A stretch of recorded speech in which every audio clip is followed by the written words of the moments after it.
Rise of separatist movement in Islam and Islamism 1984 to 1986.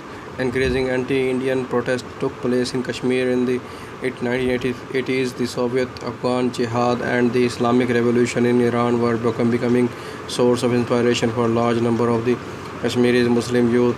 The state authorities responded with the increasing use of brute force to simple economic demand. Both the pro-independence Jammu and Kashmir Liberation Front and the pro-Pakistan Islamist groups, including JIJK, mobilized with the fast-growing anti-Indian sentiments among the Kashmiri population. 1994 saw a pronounced rise in the terrorist violence in Kashmir when Kashmiri Liberation Front militant Maqbool Bhatt was executed in February 1984. Strikes and protests by Kashmiri nationalists broke out in the region. Large number of Kashmiri youth participated in widespread anti-Indian demonstration, which faced heavy-handed reprisal by Indian state forces. Critics of the then Chief Minister Farooq Abdullah charged that Abdullah was losing control. His visit to Pakistan-administered Kashmir became an embarrassment, where, according to the Hashim Qureshi, he shared a platform.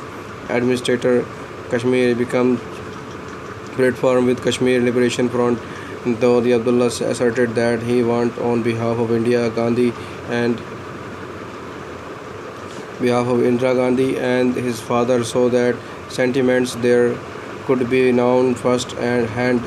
Few people believed him. There were also allegations that he had allowed Khalistan terrorist group to the train in Jammu province, although those allegations were never proved.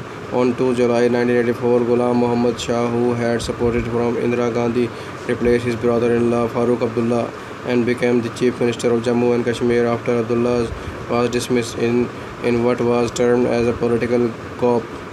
In 1986, some members of the JKLF crossed over to Pakistan to receive arms training, but the Jamaat Islami Jammu Kashmir, which saw Kashmiri nationalism as contradicting Islamic universalism and its own desire for merging with Pakistan, did not support the JKLF movement. As late as that year, Jamaat member Sayyid Ali Shah Gilani, who later became a supporter of Kashmir armed revolt, urged that the solution for the Kashmir issue be arrived at through peaceful and democratic means to achieve its goal of self-determination for the people of Jammu and Kashmir. The Jamaat Islami stated position was that the Kashmir issue be resolved through constitutional means and dialogues.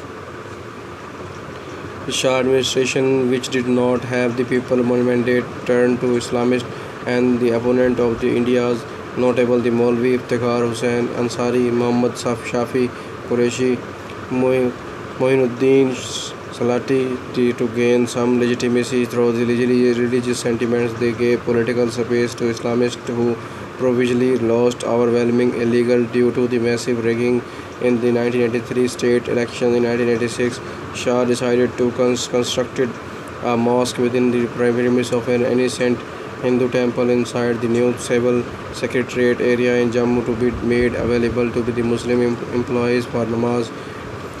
People of Jammu took to streets to protest against this decision, which led to a Hindu-Muslim clash. On his return to Kashmir Valley in February 1986, Gul Shah retaliated and incited the Kashmiri Muslim by saying Islam khatre mein hai, trains Islam is in danger.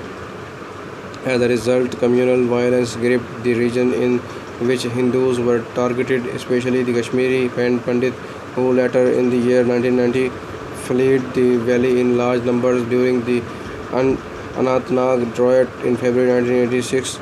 Although no Hindu was killed, many houses and other properties belonging to Hindus were looted, burnt or damaged. Shah called in the army to curb the violence on the Hindus, but it had little efforts. His government was dismissed on 12 March 1986 by the then Governor Jagmohan following communal riots in the South Kashmir. This led Jagmohan to rule the state directly.